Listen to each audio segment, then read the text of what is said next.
is the leader of the UK Independence Party. Nigel Farage is with us. Fox News contributor Monica Crowley, Fox News contributor, editor-in-chief of LifeZette, nationally syndicated radio host Laura Ingraham. All right, ladies, good to see you. Let's talk.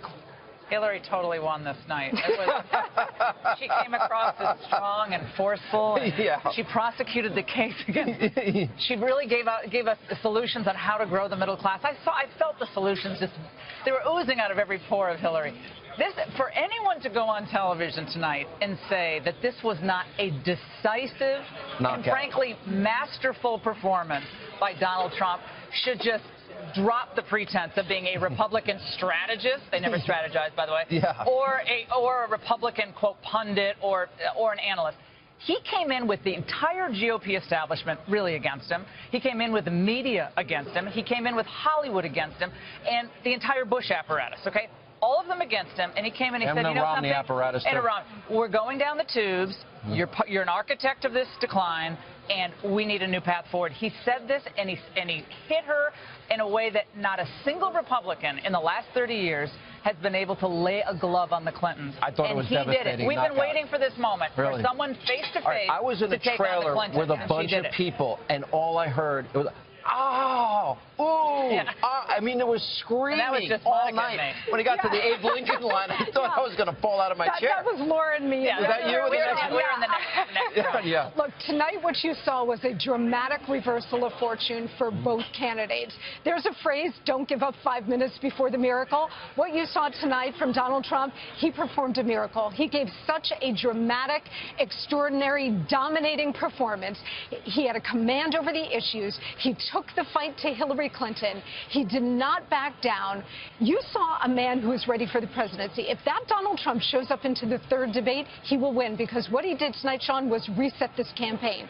All of the people that you and Laura just talked about, the GOP establishment, the media, the White House, the Clinton campaign, they were all deeply invested over the last 48 hours in Donald Trump's downfall. What they saw tonight has forced them to try to readjust. And what you're seeing is panic on their side. You saw it in the faces of Bill Clinton.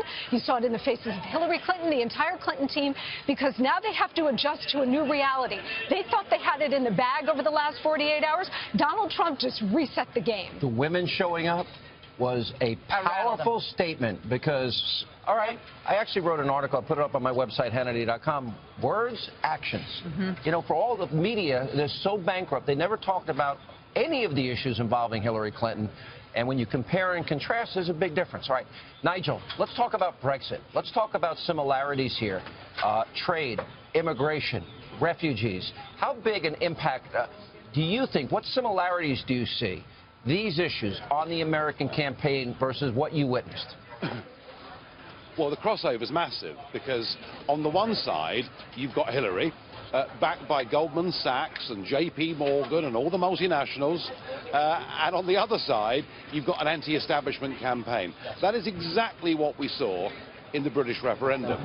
Now, the key to us winning that referendum was about 2.5 million people who don't normally vote or who have never voted in their lives turned out on June 23rd, and a big majority of them voted for Brexit. And the absolute key to this Trump campaign is, can he mobilize? Can he get people out there? You know, the little people, the put-upon people, those who completely know that Washington, as it's currently set up, has got nothing to offer them.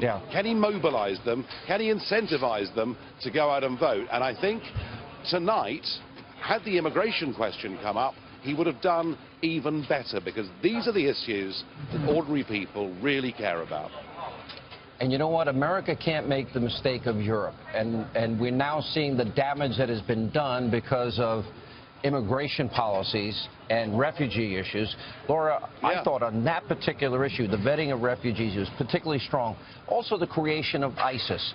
And Hillary was wrong about Iraq and Syria and Iran, etc. I had a woman, I was flying from LA today. She was the gate agent of the airline I flew on.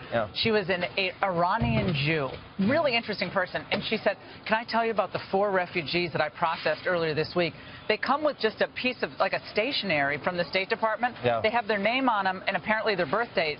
and that's all they have. That's and it. she said, we're resettling them all over the country, and they show up, and they get on the plane, and then 4 of them were dropped in Minneapolis we read the story about the passports were being printed by... Oh, yeah, but they didn't even have, these people didn't even have passports. She went on, and she pulled me aside, said, I have to tell you what's happening at Los Angeles International Airport.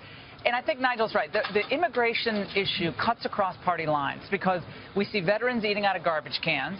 We see individuals who are down on their luck who can't get help because they make a little bit too much money to get any assistance. And yet Barack Obama just waved in, I guess, 53,000 of the immigrant families. They can stay for a number of years.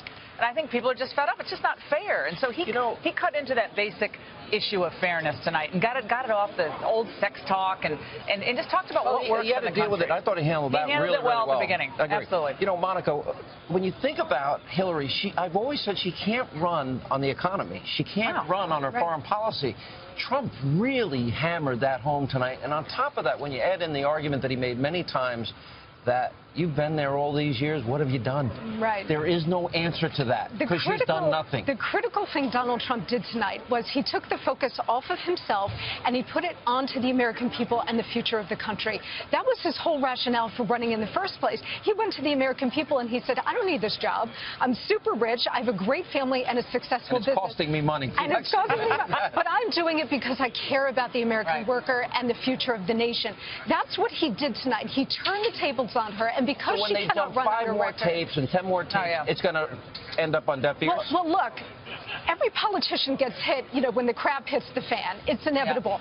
The question is not what they hit you with, but how you react. By the way, you sound like Rocky in the last rock. No matter how hard you hit, they're going to come out with right, and they're going to have more. This is they're up a research and then what he should say at that point is, okay, now how are you going to fix the economy, Hillary? No. Now, what are you going to do for the middle class? Now, what are you really going to do with our veterans? Because you serve them poorly. Like every time they do that, it has to be about what's happened. I cornered John Podesta and Claire McCaskill earlier tonight, and I asked them questions. Okay, you're upset about Donald Trump's words. What about their actions? What about what they called women? How they smeared, slandered, besmirched? They don't have answers. How Hillary did. Hillary called Monica narcissistic. It's not that someone was unfaithful to her. That's not the issue. It's what she did in response. I mean, and I think that's part of it is put to rest tonight. There'll be other tapes. They'll be trying to do it. I just think, as Monica said, can't answer it. She has no substantive argument for American renewal. Right. She has no substantive argument. In fact, tonight, she actually was so desperate, she was reaching back to the 1990s my God, going to her husband to try to make her case for 2016. My husband balanced and this gets to the bigger point, which is she still, after all of these years, is not offering a clear vision for where she wants to take the country or a compelling rationale for her candidacy beyond, I'm a woman and it's my turn. Nigel, last question for you. As you look at this debate, you had advice for Donald Trump after the first debate. What do you tell him after this one? Well, the trouble with the first debate was she kept attacking him, and he's a proud man. And he kept defending, and not getting onto the issues. And what happened tonight was the first 15 to 20 minutes was quite uncomfortable watching for everybody, and then we got onto the issues. And what we saw tonight with Trump was actually he's got more mastery over policy than people had previously given him credit for. And I thought he dominated this debate tonight. I thought Hillary was on the back foot throughout. And I think as we go to Las Vegas in a few days' time, psychologically, he now has a massive edge. And I think a campaign that this morning was backs to the wall now has momentum again. All right, Nigel, thank you. Real quick. The Republicans have better look at themselves in the mirror tonight. If they want to win this election, they all better get on their big boy pants, stop it with the, attacking the nominee, and say, we've got to defeat the Clintons. We've got 2 women here saying, guys, get your big boy pants on. We got to defeat the Clintons, right? I mean, if you want to defeat the Clintons, then go defeat the Clintons, because the Democrats are all about winning, and they're going to drop everything they can to win this election. Otherwise, go to your think tanks and pontificate all day long about your agenda that's never going to be enacted. If I'm in a fight, I want you 2 on my side. Gotcha, Tom. All right. We need to do what the Democrats do, which is they stay united no matter what. And our side never does it, to our great disgrace and shame.